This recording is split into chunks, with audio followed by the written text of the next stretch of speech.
Mass layoffs are beginning on federal workers. Here we are. Now to Washington, and the Trump administration's beginning mass layoffs of federal workers impacting multiple agencies. Tens of thousands of employees are expected to lose their jobs. Our senior political correspondent, Rachel Scott, is tracking the latest from the White House. Good morning, Rachel. Rebecca, good morning to you. And federal workers who did not resign as part of that buyout offer were warned that they could possibly be laid off or fired. And this morning, we are learning that mass layoffs have started across multiple federal agencies. Musk sitting down with Indian Prime Minister Modi Thursday before he met with President Trump.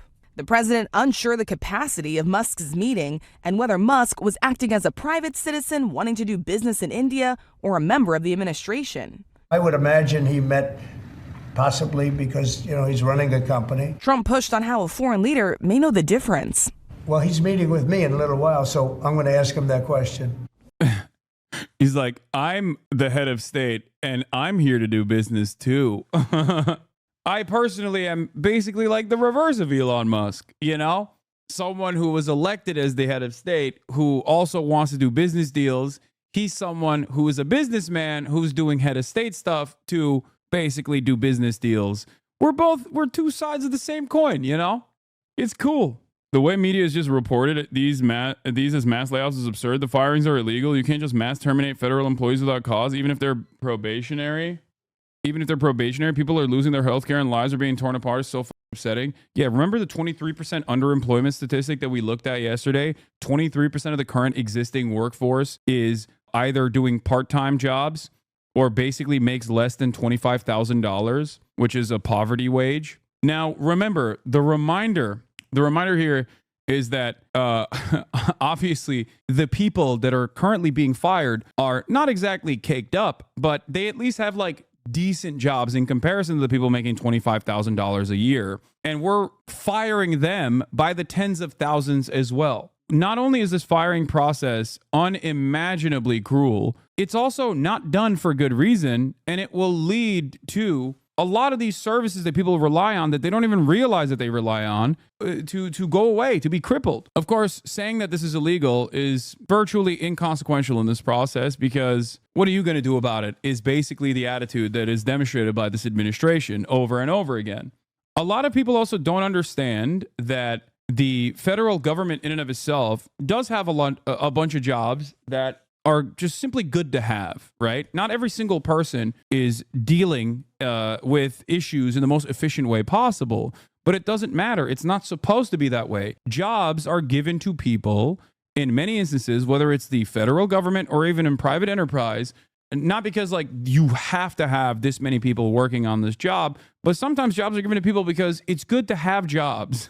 It's good to keep people busy. It's good to keep people, it's good to make sure that they have a way of purchasing more commodities, to have disposable income. It's an important facet of the federal government. And in many circumstances, considering, especially on the private sector, how much these guys engage in layoffs, most of the jobs that were previously done by 5 people, 6 people are now being done by 1 person or 2 people as a consequence of technological improvements that make the workforce more productive. But that also means that there are less people making an honest living in that process. And that's a bad thing for the economy. Saying that helps the conservatives' points that these people don't do shit and should be fired. Yes, because conservatives are stupid.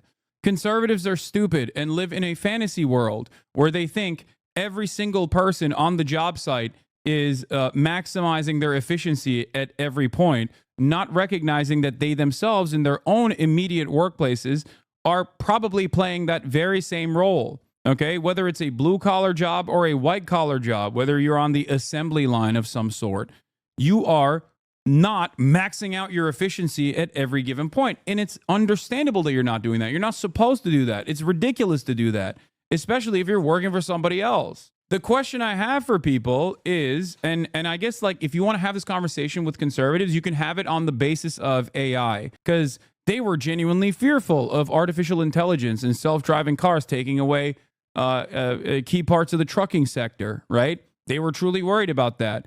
And the question remains, if AI and self-driving cars are going to eradicate the trucking sector, is that the best possible thing to do when we're moving forward? should there not still be someone that sits on top of that truck, even if there's a FSD structure that exists? I mean, we criticize, or not criticize, but like we make fun of Japan, for example, where there's like so many people working in these like ridiculous positions. There's always like an old person that covers like 4 sides of any sort of construction, where they're just sitting there with a light stick in their hands going like this all day, every day. Why does that guy do that? Now, obviously, he's too old to be doing that to begin with, and it's crazy that he's still working. But why is that guy doing that job? Does he have to do that job? Could that job be relegated to I don't know, a automated light stick? Probably, definitely, as a matter of fact. It's not necessarily just because of safety, chatters. A big part of why these jobs exist is so that there is money to be given to these people so they can make a honest living. People don't understand that. I agree that maximizing efficiency is bad for working conditions, but framing these jobs the only way to give people money isn't the right rhetoric when talking to conservatives about this. No, I'm not simply talking about this from the perspective of oh, these are jobs that need to exist so that people get paid. I'm simply tackling the concept of why jobs exist to begin with in certain sectors. Okay? In order for a society to be healthy and to function, you got to get people jobs, okay?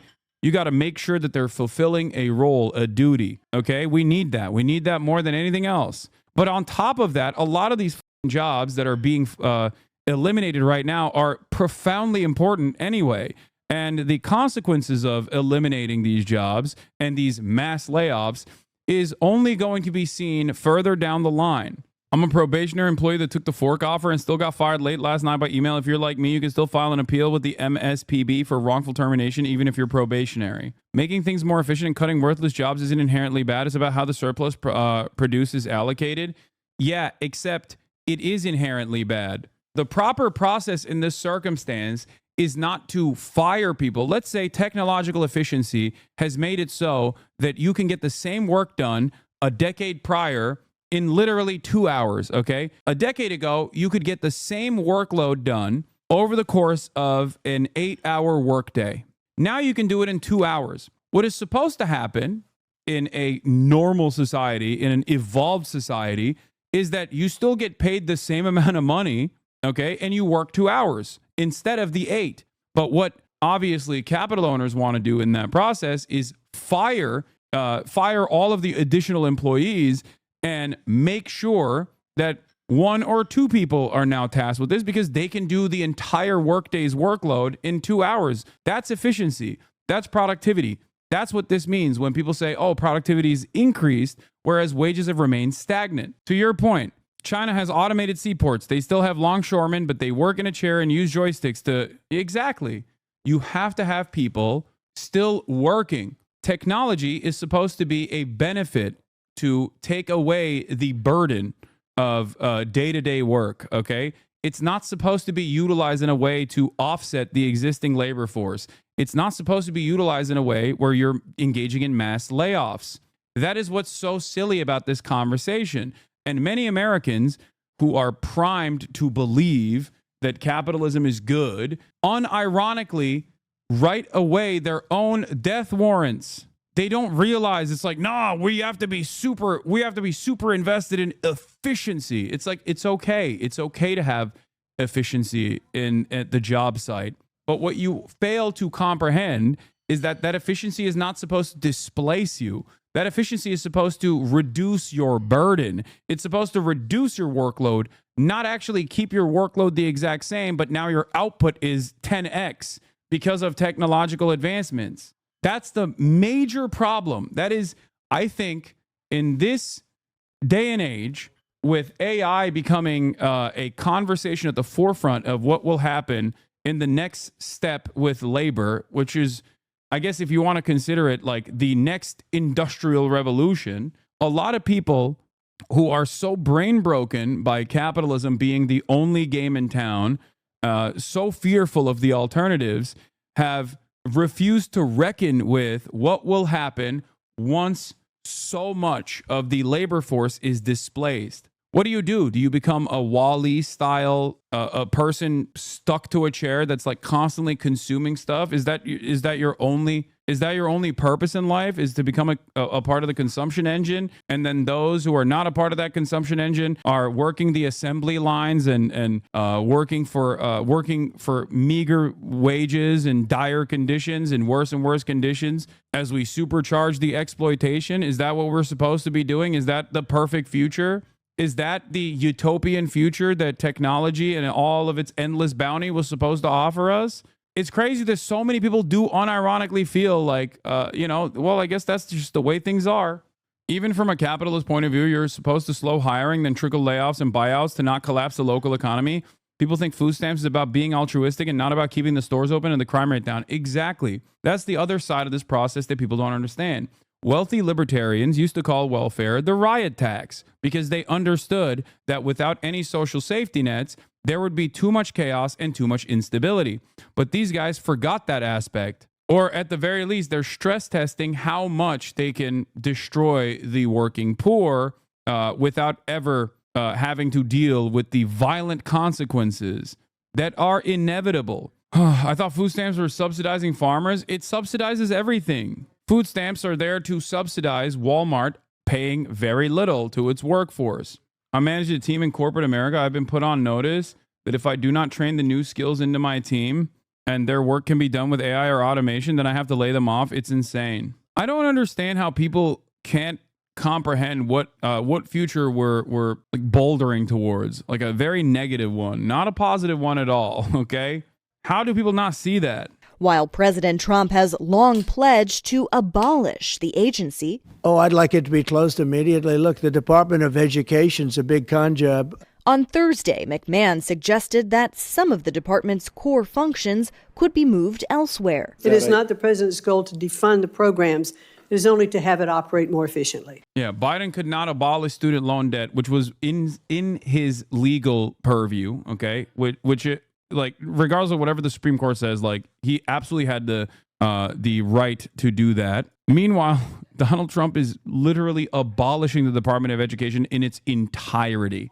Oh my God. What a ridiculous situation we're in, dude. What a crock of shit this is. I think it's really funny to think that Donald Trump consistently states that countries like Norway, Sweden, Finland, and even China are so good at education, right? Their education is so much better than the United States of America. And it's really interesting because on the one hand, he recognizes that. On the other hand, he doesn't recognize how they got there or why they're there and why America is not there. If Donald Trump was truly interested in fixing America's awful education standing in the world, he would probably look a little bit deeper. He would maybe scratch the surface. I tweeted about this yesterday. Donald Trump, or 2 days ago, Trump talking about shutting down the Department of Education while hyping up Norwegian and Chinese education is insane. These countries have well-funded public education systems. National Institute of Health News, my girlfriend just told me that they just fired all of the staff scientists and senior postdocs within her branch of the Neuroscience Research Program Department. Sorry for spam, last message about it. I mean, who needs neuroscientists, dude, at the National Institute of Health? That's not necessary research, dude. The neuroscientist is the natural. Also, yes, I'll have you know, a neuroscientist is the natural enemy of a brainworm. And considering that the HHS is now run by the worm in the brain, I suspect that many actions will be taken against those who want to eviscerate brainworms. Are neuroscientists woke now? Yes. My lab lost R&D running last week and fired a couple hundred scientists working on a revolutionary new STD test system. I mean, we already learned that with COVID. It's better if you don't test it, you know? If you don't test it, then it doesn't exist. Our dean keeps emailing students to contact congressmen saying our school is cooked without research funding. Guys, neuroscientists are bad because, one, they're anti-brainworm, okay? And that's an untenable position. And two, and perhaps more importantly, they say stuff like, you know, blue chemical dye is probably not healthy to consume, or gay and woke things like, we don't have enough research on whether or not blue chemical dye could actually help with any of your medical complications. When you hear stuff like that from a gay and woke neuroscientist, obviously, immediately, if you're a blue chemical dye kind of guy, you're going to go, okay, well, you're fired. Don't worry, I'm sure all the neuroscientists in Asmus chat are letting him know they were fired too. Yes. In between their guild trades that they're conducting in trade chat, they're talking about how they're losing their neuroscience research jobs. This was the executive order that Trump signed before the. Oh yeah, this is the new incredible executive order from Donald Trump. You know, saving the American population. President Trump signs an executive order halting federal funding for schools that mandate the COVID vaccine. It's his COVID vaccine.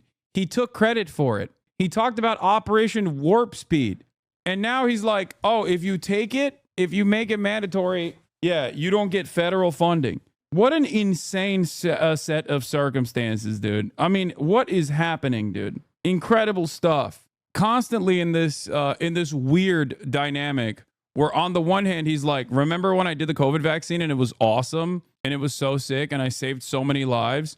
Biden could never. And then simultaneously being like, and yeah, if you make the vaccine mandatory, then, if you actually get people to use the vaccine that I made, by the way, with my own two hands, we're going to take funding away from you. Crazy how we haven't even been a month into Burger Reich. I know. Do we deserve this? Is that what America deserves for its crimes? I mean, I don't think anybody deserves this. I think, ironically enough, these are the same crimes that America was committing around the globe, but now is committing to itself in terms of the shock doctrine, in terms of, forced austerity measures and crippling the economy at the behest of private capital. We're doing that, but now domestically. Things that we have done globally, which I think are completely unacceptable, completely inappropriate, has caused a lot of pain. We are doing to ourselves. We've been doing to ourselves these things as well, but I think we're doing this to ourselves even harder now than ever before, and in a more aggressive rate than ever before. They're intentionally tanking the economy. I think they are just following through on the libertarian dreams that many wealthy people have fantasized about, purposely dismantling the federal regulatory state piece by piece at the behest of tech giants and CEOs and the executive class so that they can make more profits off of all of these previously government-controlled sectors, and also simultaneously destroy the regulatory state. Liz Franzak thinks they want to do a new Bretton Woods, but in Florida. Yeah, I think that could be the case. It's very difficult. I do interviews all the time lately, and one of the questions always is like, well, what do we do here? Like, what do you think is going to happen? And I don't know. I don't know where to go from here right now. All I know is that we need better leadership. Here, by the way, speaking of which, the prosecutor who blew the whistle on the Adams deal resigned from the DOJ. She was a Federalist Society member and a Scalia clerk. Okay, so there's this side of the process too, which is crazy.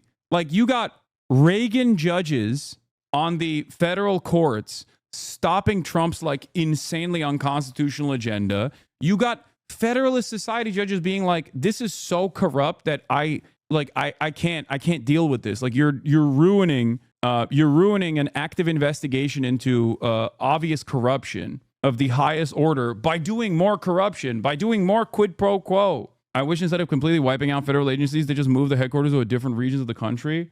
Can just one person go to jail? No. I mean, no, not at all. You can't do that. You can't send anybody to jail. God forbid you send even a Democrat to jail. That means a powerful person in a position of that means a person in a position of power can ever get legal scrutiny, and that's a dangerous precedent to set. This was amazing, by the way. This is the new Secretary of Health and Human Services, ladies and gentlemen. Remember this? Just got married. Homosexuality was a phase, says Tim Dillon. She's a beautiful angel, Tim. Easy to see how she ungayed you. Is this real? Yeah, no, it was real. This is not a fake tweet. I think he might have deleted it, but I remember seeing it in real time, live when this tweet was out. Awesome stuff overall. Brilliant minds in charge of all of these departments. It's a really interesting predicament because, like, on the one hand, you think about like Pete Hegseth or Tulsi Gabbard, right? But their positions in government are already like positions that require you to be very violent. And also, if you're incompetent, that's not necessarily the worst thing. If the American war machine, and the person most responsible for the American war machine is an incompetent, drunk asshole, maybe that's not the worst thing. But the Department of Health and Human Services requires competent leadership because it actually does touch the lives of many Americans in a very meaningful way. It is supposed to be the umbrella organization that controls so much of the regulatory space in terms of health and wellness. And the fact that you have a guy who is antagonistic to medicine, modern medicine in general, leading the charge there is truly terrifying. And one of the first initiatives that they put forth was, of course, taking out mood stabilizers and antipsychotics, assess the prevalence of and threat posed by the prescription of selective serotonin reuptake inhibitors, antipsychotics and mood stabilizer stimulants, and weight loss drugs. Incredible stuff for them to come out and just be like, you know what we need to do at a time when seemingly week after week there is another dude with a lithium prescription that is off the medication or just never really got the medication necessary to combat whatever is going on up there, has ease of access to an arsenal of weapons and just goes into a school and lights it up. What we should do is make sure that there are less mood stabilizers, a perfect combination, readily available weapons everywhere, okay, and no health care. Or even with the lucky few that have access to health care, once they do get that health care, once they do get a script, right, that the doctor told them to take, they won't be able to take that script, that prescribed medication, because we decided it's bad for you. Cool stuff. I wonder what that will do to the suicide rate in this country that's already incredibly high to the combination of the factors that I mentioned, which is healthcare is inaccessible and paywalled. And also on top of that, weapons are very easy to acquire.